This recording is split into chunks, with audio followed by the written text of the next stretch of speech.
Bismillahirrahmanirrahim. Assalamu alaikum student. We have started chapter number 11. This is second lecture. In this lecture we will study photosynthesis. This is the reaction which will help us to understand the process of energy conversion, and by this lecture we can understand the principles of energy conversion and the concept of bioenergetics. So what is photosynthesis? Photo mean light and synthesis mean to put together. This is the reaction in which energy poor inorganic compounds of carbon dioxide and hydrogen, mainly in the form of water, are reduced to energy rich carbohydrate using light energy that is absorbed and converted into chemical energy. सो ये वो process है जिसके अंदर जो energy poor inorganic compounds होते हैं, जैसे कि कार्बन डाइऑक्साइड है और हाइड्रोजन किस फॉर्म में होगी, वाटर के फॉर्म में, इनको रिड्यूस किया जाता है एनर्जी रिच ऑर्गेनिक कंपाउंड्स में, जैसे कि कार्बोहाइड्रेट्स। और इस प्रोसेस में लाइट एनर्जी को कैप्चर किया जाता है या एब्जॉर्ब किया जाता है, और लाइट एनर्जी को किस में कन्वर्ट किया जाता है, केमिकल एनर्जी के अंदर।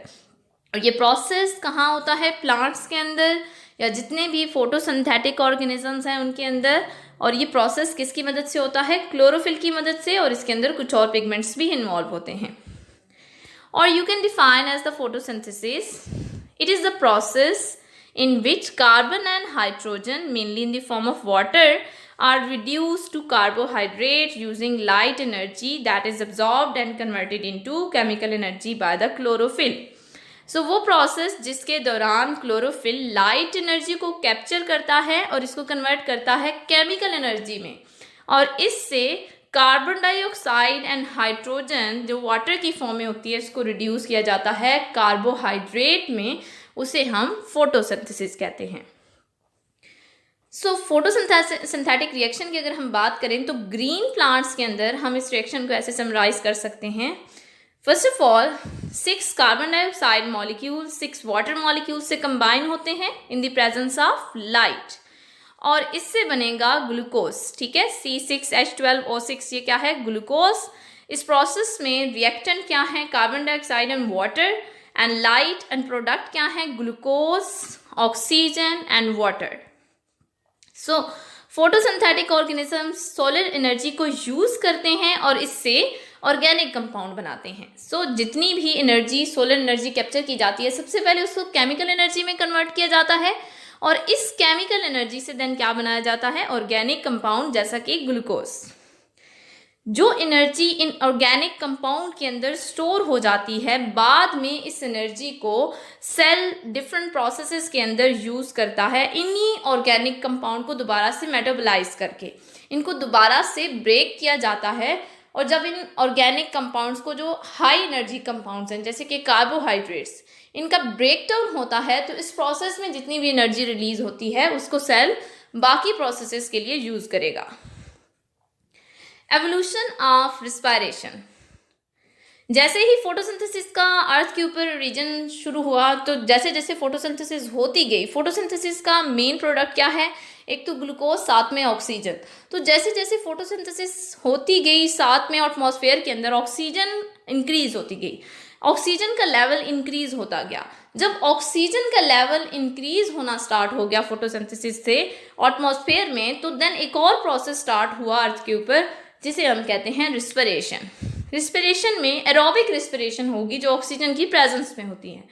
सो presence of free oxygen made possible the evolution of respiration. Respiration क्या है, रिस्पिरेशन वो प्रोसेस है जिसके अंदर ऑक्सीजन को यूज करके एनर्जी रिच कंपाउंड्स जैसे कि कार्बोहाइड्रेट्स या अदर फूड मटेरियल जो है, इनके अंदर जितनी भी एनर्जी स्टोर्ड होती है उसको कंट्रोल्ड मैनर में रिलीज किया जाता है। इन एनर्जी रिच कंपाउंड्स का, जैसे कि कार्बोहाइड्रेट्स का, ब्रेक डाउन होगा इन द प्रेजेंस ऑफ ऑक्सीजन, और जो एनर्जी इनके अंदर स्टोर की गई थी वो दोबारा से रिलीज होगी।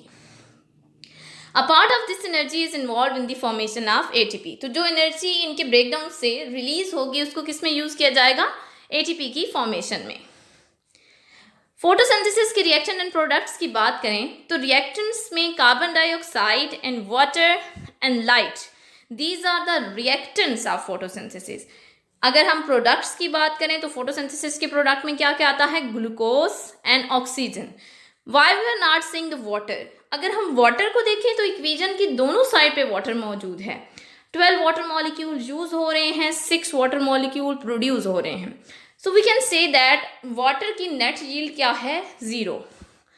सो अगर वाटर की नेट यील्ड जो है वो 0 हो तो हम इस इक्वेशन को सिंप्लीफाई किस तरह से कर सकते हैं, 6 carbon dioxide molecule plus 6 water molecule plus light energy, इसको क्लोरोफिल किस में कन्वर्ट करता है, ग्लूकोज प्लस 6 ऑक्सीजन।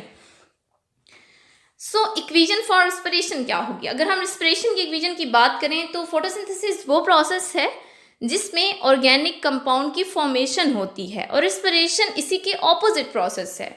रिस्पिरेशन के अंदर लार्ज ऑर्गेनिक कंपाउंड जैसे कि कार्बोहाइड्रेट्स हैं, these are high energy compounds, इनको ब्रेक किया जाता है।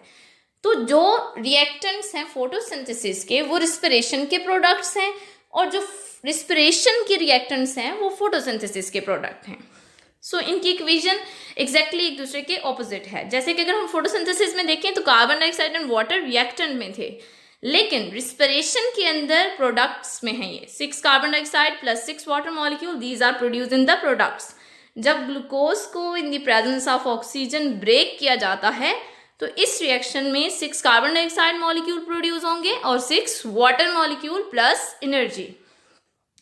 सो reactants are glucose and oxygen and products are carbon dioxide, water and energy. वो प्रोसेस है जिसमें एनर्जी जो कि ऑर्गेनिक कंपाउंड्स की फॉर्म में फूड मटेरियल में स्टोर होती है उसे रिलीज किया जाता है। ऑर्गेनिक कंपाउंड जैसे कि ग्लूकोज का ब्रेकडाउन होता है इन दी प्रेजेंस ऑफ ऑक्सीजन, और इस दौरान carbon dioxide and water produce होते हैं along with the energy. What is the difference between photosynthesis and respiration? Photosynthesis and respiration की अगर हम बात करें तो फोटोसिंथेसिस एक एनर्जी कैप्चरिंग प्रोसेस है। इस प्रोसेस के दौरान सोलर एनर्जी को कैप्चर किया जाता है और उसे कन्वर्ट किया जाता है केमिकल एनर्जी में, जबकि रिस्पिरेशन एक एनर्जी रिलीजिंग प्रोसेस है। वो एनर्जी जो ऑर्गेनिक कंपाउंड के अंदर स्टोर होती है रिस्पिरेशन के दौरान इसे रिलीज किया जाता है। सो ऑर्गेनिज्म सोलर एनर्जी को यूज़ करते हैं फोटोसिंथेसिस में और ऑर्गेनिक कंपाउंड बनाते हैं, जबकि रिस्पिरेशन के अंदर वो एनर्जी जो ऑर्गेनिक कंपाउंड में स्टोर है उसे कंट्रोल्ड मैनर में रिलीज किया जाता है during glycolysis and Krebs cycle. Photosynthesis एक एनाबॉलिक प्रोसेस है। एनाबॉलिक प्रोसेस वो होते हैं जिनके अंदर सिंपल कंपाउंड कंबाइन होके कम्प्लेक्स कंपाउंड बनाते हैं, जबकि रिस्पिरेशन की बात करें तो रिस्पिरेशन एक कैटाबॉलिक प्रोसेस है। कैटाबॉलिक प्रोसेस में कम्प्लेक्स कंपाउंड ब्रेक होके सिंपल कंपाउंड फॉर्म करते हैं। इसी तरह फोटोसिंथेसिस सिर्फ डे के टाइम पे होती है क्योंकि फोटोसिंथेसिस के रिएक्शन के लिए लाइट की ज़रूरत होती है, लेकिन रिस्पिरेशन एक डे एंड नाइट प्रोसेस है, ये दोनों टाइम पे होता है। Photosynthesis use the product of respiration. Photosynthesis respiration के प्रोडक्ट को यूज करती है। रिस्पिरेशन के प्रोडक्ट्स क्या हैं? रिस्पिरेशन के दौरान carbon dioxide and water produce होते हैं और ये रिएक्टेंट है फोटोसिंथेसिस के। इसी तरह अगर हम रिस्पिरेशन की बात करें तो respiration use product of photosynthesis. Photosynthesis के प्रोडक्ट क्या हैं? फोटोसिंथेसिस के प्रोडक्ट्स में आती है ऑक्सीजन एंड ग्लूकोज, और ऑक्सीजन एंड ग्लूकोज किसके रिएक्टेंट हैं? रिस्पिरेशन के। Photosynthesis does not occur in the absence of carbon dioxide, क्योंकि कार्बन डाइऑक्साइड मेन रिएक्टेंट है फोटोसिंथेसिस का। इसको कन्वर्ट किया जाता है ग्लूकोज के अंदर, कार्बन डाइऑक्साइड को रिड्यूस किया जाता है ग्लूकोज में इन द प्रेजेंस ऑफ लाइट। तो अगर कार्बन डाइऑक्साइड ना हो तो फोटोसिंथेसिस नहीं हो सकती, लेकिन respiration even in the absence of oxygen भी हो सकती है, और जब ऑक्सीजन की एब्सेंस में किसी ऑर्गेनिक कंपाउंड का ब्रेकडाउन होता है तो इसे हम एनारोबिक रिस्पिरेशन कहेंगे। फोटोसिंथेसिस वो प्रोसेस है जिससे ऑर्गेनिज्म वेट गेन करता है, क्योंकि इस दौरान लार्ज हाई एनर्जी कंपाउंड जो हैं जैसे कि ऑर्गेनिक कंपाउंड्स कार्बोहाइड्रेट्स हैं, इनकी फॉर्मेशन हो रही होती है, तो फोटोसिंथेसिस के रिएक्शन से ऑर्गेनिज्म वेट गेन करता है। जबकि रिस्पिरेशन में हाई एनर्जी कंपाउंड को ब्रेक किया जाता है सिंपल कंपाउंड के अंदर, तो ये वो प्रोसेस है जिससे ऑर्गेनिज्म वेट लूज करता है। अगर हम डे और नाइट के कंपैरिजन से फोटोसिंथेसिस और रिस्पिरेशन को देखें तो डे के टाइम पे दोनों प्रोसेसेस हो रहे होते हैं। ब्लू एरो फोटोसिंथेसिस को शो कर रहे हैं और पिंक एरो शो कर रहे हैं रिस्पिरेशन को। डे के टाइम पे फोटोसिंथेसिस में कार्बन डाइऑक्साइड इंटर हो रही है, कार्बन डाइऑक्साइड का अपटेक हो रहा होता है, कार्बन डाइऑक्साइड रिएक्टेंट में है और ऑक्सीजन रिलीज हो रही होती है, ऑक्सीजन इज द प्रोडक्ट। जबकि रिस्पिरेशन में ऑक्सीजन रिएक्टेंट है और कार्बन डाइऑक्साइड रिलीज हो रही है एज अ प्रोडक्ट। नाइट के टाइम पे चूंकि लाइट मौजूद नहीं होती तो in the absence of light photosynthesis नहीं हो सकती। तो इस टाइम पे सिर्फ और सिर्फ कौन सा प्रोसेस हो रहा होता है, रिस्पिरेशन। मीन ऑक्सीजन का अपटेक हो रहा होगा बाय द प्लांट और कार्बन डाइऑक्साइड रिलीज हो रही होगी। Compensation point, what is compensation point? The light intensity at which net gaseous exchange is zero is called compensation point। वो light intensity जिस पे gaseous exchange zero होगा। किस gaseous exchange की हम बात करें? हम plants के अंदर gaseous exchange की बात करें। जैसे कि अगर हम प्लांट्स की बात करें तो डे के टाइम पे प्लांट्स क्या रिलीज कर रहे होते हैं जब फोटोसिंथेसिस हो रही होगी। फोटोसिंथेसिस की फॉर एग्जांपल बात करें तो फोटोसिंथेसिस में प्लांट क्या रिलीज कर रहे हैं, फोटोसिंथेसिस में रिलीज होगी ऑक्सीजन। और रिस्पिरेशन की बात करें तो रिस्पिरेशन में क्या रिलीज होगी, कार्बन डाइऑक्साइड। ठीक है, और अगर हम देखें तो हमारे पास वो पॉइंट जब लाइट इंटेंसिटी हमारे पास उस पॉइंट पे हो कि लाइट इंटेंसिटी आपके पास इतनी हो कि नेट गैसियस एक्सचेंज जीरो हो, मीन ना कार्बन डाइऑक्साइड का अपटेक हो रहा हो ना ऑक्सीजन रिलीज हो रही हो, तो इस पॉइंट पे अगर हम कहें तो ये वो पॉइंट होगा जब हम कहेंगे कि कंपनसेशन पॉइंट है। हम इस तरह भी डिफाइन कर सकते हैं, during day when rate of photosynthesis is equal to rate of respiration, so net gaseous exchange between the leaves and environment will be zero। this is called compensation point। तो जब फोटोसिंथेसिस और respiration का rate equal होगा, इसका मतलब क्या है, जितनी ऑक्सीजन फोटोसिंथेसिस में रिलीज हो रही है, ठीक है, it will be enough to be use in respiration. ये रिस्पिरेशन के अंदर यूज हो रही होगी, ठीक है, जो फोटोसिंथेसिस में ऑक्सीजन प्रोड्यूस हो रही है ये रिस्पिरेशन में यूज हो जाएगी। और इसी तरह जितनी कार्बन डाइऑक्साइड, अगर हम कार्बन डाइऑक्साइड की बात करें तो जितनी कार्बन डाइऑक्साइड रिस्पिरेशन में प्रोड्यूस हो रही होगी, रिस्पिरेशन के प्रोसेस में जितनी भी कार्बन डाइऑक्साइड प्रोड्यूस हो रही है ये किसके अंदर यूज हो जाएगी, फोटोसिंथेसिस के अंदर। जो नेट गैसियस एक्सचेंज है between the environment and leaves वो क्या होगा, जीरो होगा। ना कार्बन डाइऑक्साइड का अपटेक होगा ना ऑक्सीजन का अपटेक होगा, ना ये दोनों गैसेस रिलीज हो रही होंगी। तो इस पॉइंट को हम क्या कहेंगे, इस पॉइंट को हम कहेंगे कंपनसेशन पॉइंट। अगर हम डॉन एंड डस्क की बात करें, early morning and early evening, तो इस पॉइंट पे हमारे पास लाइट इंटेंसिटी लो होती है। तो लाइट इंटेंसिटी लो होगी, इसका मतलब है रेट ऑफ फोटोसिंथेसिस इस पॉइंट पे रेट ऑफ रिस्पिरेशन के इक्वल होगा। Rate of photosynthesis rate of respiration के इक्वल है, इसका मतलब क्या है कि हमारे पास फोटोसिंथेसिस की अगर हम बात करें तो फोटोसिंथेसिस का प्रोडक्ट है ऑक्सीजन, गैसेस की क्योंकि हम बात करें तो ऑक्सीजन, और रिस्पिरेशन में क्या चीज़ रिलीज होती है, कार्बन डाइऑक्साइड। तो अगर हम डॉन एंड डस्ट की बात करें तो डॉन एंड डस्ट पे फोटोसिंथेसिस किसके इक्वल होती है, फोटोसिंथेसिस का रेट इक्वल होता है रिस्पिरेशन के रेट के। तो इस पॉइंट पे जितनी ऑक्सीजन फोटोसिंथेसिस में प्रोड्यूस हो रही होती है, फोटोसिंथेसिस के दौरान जितनी ऑक्सीजन प्रोड्यूस हो रही है ये रिस्पिरेशन में यूज हो जाएगी, और रिस्पिरेशन के दौरान जितनी कार्बन डाइऑक्साइड प्रोड्यूस हो रही है ये फोटोसिंथेसिस के लिए इनफ होगी।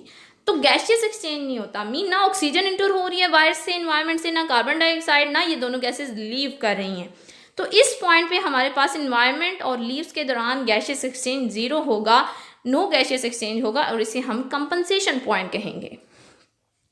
तो कंपनसेशन पॉइंट वो है जब लाइट इंटेंसिटी इतनी होगी कि हमारे पास फोटोसिंथेसिस का रेट किसके इक्वल हो, रिस्पिरेशन के। तो यहाँ पे ना ऑक्सीजन एक्सचेंज होगी एनवायरनमेंट से, ना कार्बन डाइऑक्साइड का एक्सचेंज होगा, ठीक है। नेक्स्ट अगर हम बात करें लाइट इंटेंसिटी जैसे जैसे इंक्रीज होती जाए, जैसे कि अगर हम नून की बात करें तो लाइट इंटेंसिटी इंक्रीज हो जाएगी। तो जब लाइट इंटेंसिटी हाई हो तो इससे क्या होगा, रेट ऑफ फोटोसिंथेसिस ज़्यादा होगा। अब हमारे पास रिस्पिरेशन से ज़्यादा हो रही है फोटोसिंथेसिस, ठीक है, रिस्पिरेशन जो है ये लेस देन फोटोसिंथेसिस है, फोटोसिंथेसिस ज़्यादा हो रही है। तो इसका मतलब क्या है, फोटोसिंथेसिस में क्या चीज़ रिलीज होती है, ऑक्सीजन। तो ऑक्सीजन जो है ये ज़्यादा रिलीज हो रही है, ये इससे ज़्यादा होगी जितनी कि रिस्पिरेशन में चाहिए। तो इनफ जो एक्स्ट्रा ऑक्सीजन है वो कहाँ जाएगी, वो लीव से चली जाएगी इन्वायरमेंट के अंदर, ठीक है। इसी तरह अगर हम बात करें तो रिस्पिरेशन कम हो रही है, तो रिस्पिरेशन के दौरान कार्बन डाइऑक्साइड की प्रोडक्शन भी कम हो रही है, ठीक है। रिस्पिरेशन में क्या चीज़ प्रोड्यूस होती है, कार्बन डाइऑक्साइड, जो कि फोटोसिंथेसिस में यूज होती है। तो रिस्पिरेशन चूंकि कम हो रही है, ठीक है, फोटोसिंथेसिस ज़्यादा है रिस्पिरेशन से, तो इस वजह से जो फोटोसिंथेसिस के लिए कार्बन डाइऑक्साइड चाहिए वो इतनी नहीं है कि रिस्पिरेशन से प्रोड्यूस हो सके। तो इस वजह से लीव अपटेक करेंगे कार्बन डाइऑक्साइड का, ऑक्सीजन को रिलीज कर रहे होंगे क्योंकि ऑक्सीजन एक्स्ट्रा प्रोड्यूस हो रही है और कार्बन डाइऑक्साइड कम है, फोटोसिंथेसिस में ज़्यादा चाहिए तो कार्बन डाइऑक्साइड का अपटेक होगा, ठीक है। तो इस पॉइंट पे हमारे पास रिलीज ऑफ ऑक्सीजन होगा और Uptake of carbon dioxide. Next अगर हम नाइट की बात करें तो नाइट के टाइम पे लाइट नहीं होती, नो लाइट, तो इसके ऊपर हमारे पास फोटोसिंथेसिस क्या हो जाएगी, निग्लेजिबल या नहीं होगी। सिर्फ और सिर्फ हमारे पास क्या हो रही होगी यहाँ पे, रिस्पिरेशन, फोटोसिंथेसिस जीरो। तो रिस्पिरेशन में क्या चीज़ प्रोड्यूस हो रही होगी, कार्बन डाइऑक्साइड। अब कार्बन डाइऑक्साइड इनफ एक्स्ट्रा है, ये फोटोसिंथेसिस में यूज नहीं हो रही, तो कार्बन डाइऑक्साइड एनवायरनमेंट में रिलीज होना स्टार्ट हो जाएगी, ठीक है। लीफ से बाहर रिलीज होना स्टार्ट हो जाएगी, रिलीज ऑफ कार्बन डाइऑक्साइड होगा। और फोटोसिंथेसिस नहीं हो रही तो ऑक्सीजन प्रोडक्शन नहीं हो रही लीफ के अंदर। इस वजह से रिस्पिरेशन के लिए जितनी भी ऑक्सीजन चाहिए ये कहाँ से आएगी, इन्वायरमेंट से। तो ऑक्सीजन इंटर होगी लीफ के अंदर, ठीक है, ऑक्सीजन इंटर होगी नाइट के टाइम पे। और कार्बन डाइऑक्साइड की अगर हम बात करें तो ये लीव कर रही होगी, कार्बन डाइऑक्साइड रिलीज होगी और ऑक्सीजन का अपटेक होगा। क्यों होगा, क्योंकि इस टाइम पे फोटोसिंथेसिस का रेट नहीं है, निग्लेजिबल है, और रेट ऑफ रिस्पिरेशन हाई है। तो रिस्पिरेशन के लिए जो ऑक्सीजन चाहिए वो बाहर से आएगी और जो कार्बन डाइऑक्साइड यहाँ प्रोड्यूस हो रही होगी वो इन्वायरमेंट के अंदर रिलीज हो जाएगी। Thank you so much students.